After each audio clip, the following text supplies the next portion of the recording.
Israel हमला रोकने को तैयार नहीं, वहीं हमास हार मानने को तैयार नहीं। अब जो खबर सामने आ रही है वो वाकई इजरायली सेना के लिए बेहद घातक और खौफनाक साबित हो सकती है। दरअसल हमास ने गाजा पट्टी में बनी 1300 सुरंगों में ऐसे बॉम्ब फिट कर दिए कि अगर इजरायली सेना ने जमीनी हमला करने की कोशिश भी की तो इजरायली सेना जलकर भस्म हो जाएगी।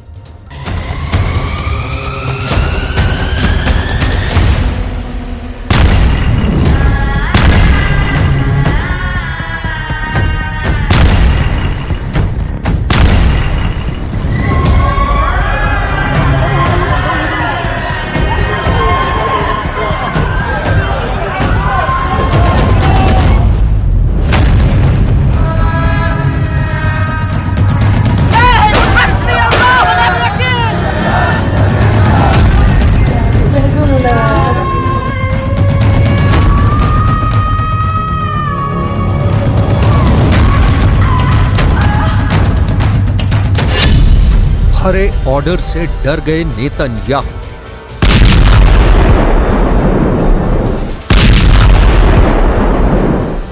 अगर ये कहा जाए कि गाजा की जंग में इजराइल बुरी तरह से फंस गया है तो ये कहना जरा भी गलत नहीं होगा।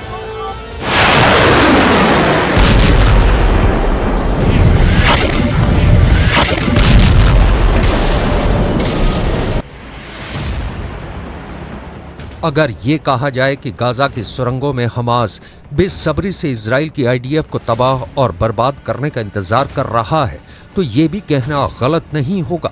आखिर ऐसी क्या वजह है कि इजराइल के प्रधानमंत्री नेतन्याहू हमास का सफाया करने के लिए इजरायली फौज को हमले का ग्रीन सिग्नल नहीं दे रहे हैं? आखिर नेतन्याहू हमले का ग्रीन ऑर्डर क्यों नहीं दे रहे हैं?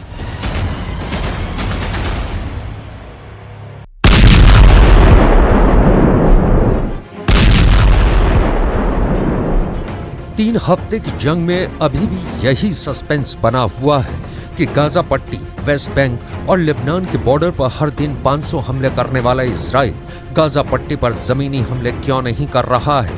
30,000 के करीब गाजा की इमारतों को जमीन में गाड़ने के बाद भी इजराइल की आईडीएफ हमास को जमीनी हमले में क्यों नहीं मार पा रही है?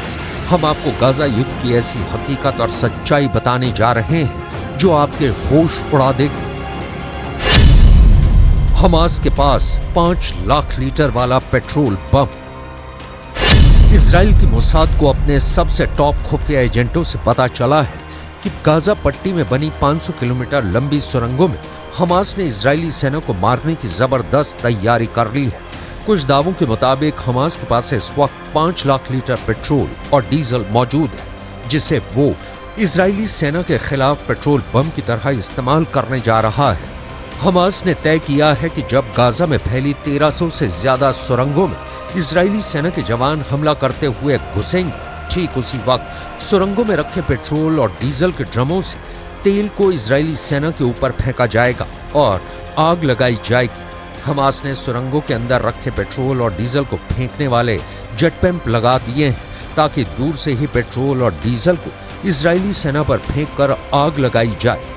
अगर इजरायली सेना हमास के इस पेट्रोल बम की चपेट में आई तो उससे सैकड़ों सैनिकों का नुकसान हमला शुरू करते ही हो सकता है। हमास ने टनल वॉर में महारत हासिल कर रखी है और सुरंगों में रखा 5 लाख लीटर ईंधन को हमास पेट्रोल बम की तरह इस्तेमाल करने जा रहा है। यही वजह है कि इजराइल की आईडीएफ हमास की सुरंगों में घुसने की हिम्मत नहीं जुटा पा रहा है।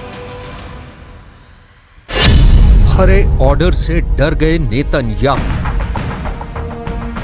यही वजह है कि हमास को जड़ से खत्म करने के लिए इजरायली सेना के टॉप जनरल और कमांडर्स मत्थापच्ची कर रहे हैं कि सुरंगों में घुसकर कैसे हमास के 25,000 लड़ाकों का सफाया किया जाए। इसीलिए इजरायली सेना गाजा पट्टी में राहत सामग्री के नाम पर पेट्रोल और डीजल नहीं जाने दे रहा है क्योंकि उसे पता है कि हमास ईंधन को इजरायली सैनिकों के खिलाफ पेट्रोल बम की तरह इस्तेमाल करेगा। इजरायली सेना के प्रवक्ता लेफ्टिनेंट कर्नल जोनाथन कॉर्निकस ने तो साफ कहा है कि हम किसी भी कीमत पर गाजा पट्टी में पेट्रोल और डीजल नहीं जाने देंगे। That Gaza may be forced to halt tonight if no fuel is delivered. I don't think that is accurate, and neither does the entire IDF. We responded to UNRWA's claim by referring them to where Hamas, which governs the Gaza Strip, stores fuel, both diesel fuel. उत्तर से दक्षिण तक हर दिन 500 हमले, 700 मौत।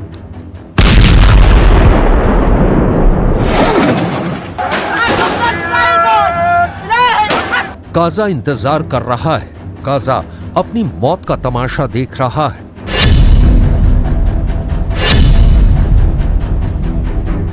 Israel और Hamas के बीच जारी जंग में सब कुछ बड़ी तेजी से तबाह हो रहा है। इजरायली सेना गाजा पट्टी में उत्तर से दक्षिण तक वेस्ट बैंक और लेबनान बॉर्डर पर हर दिन 500 से ज्यादा हमले कर रहा है। इजराइल की आईडीएफ हमास के ठिकानों, कमांड सेंटरों, सुरंगों और रॉकेट लॉन्चर्स को निशाना बना रहा है। इजरायली सेना ने बताया कि नेवी ने खान यूनिस में एक मिसाइल पैड पर हमला किया। यह साइट मस्जिद और किंडरगार्टन के एकदम पास में मौजूद थी। वहीं इजरायली सेना ने बताया कि यह भी दावा किया गया है कि वो रात में टैंकों के साथ उत्तरी गाजा में घुसे थे। उन्होंने हमास के कई ठिकानों और रॉकेट लॉन्च पोजीशन को निशाना बनाया। ואנחנו נקבל החלטה ביחד עם הדרג המדיני אודות המהות והעיתוי של השלב הבא. אנחנו מנהלים מלחמה. בשלב הזה ישנם שיקולים טקטיים עד אסטרטגיים שמאפשרים לנו עוד זמן לשפר ולנצל כל דקה כדי להיות מוכנים אפילו יותר. इजरायली सेना किसी भी कीमत पर 7 अक्टूबर का बदला हमास के सफाई के साथ पूरा करना चाहती है। इधर हमास को मुस्लिम देशों से जबरदस्त साथ मिलने लगा। ऐसा लग रहा है कि हमास ने जिस तरह से इजराइल पर हमला किया, उसने मुस्लिम देशों में इजरायली सेना के खौफ को काफी कम कर दिया है। इसका असर गाजा पट्टी में भी देखने को मिलने लगा है।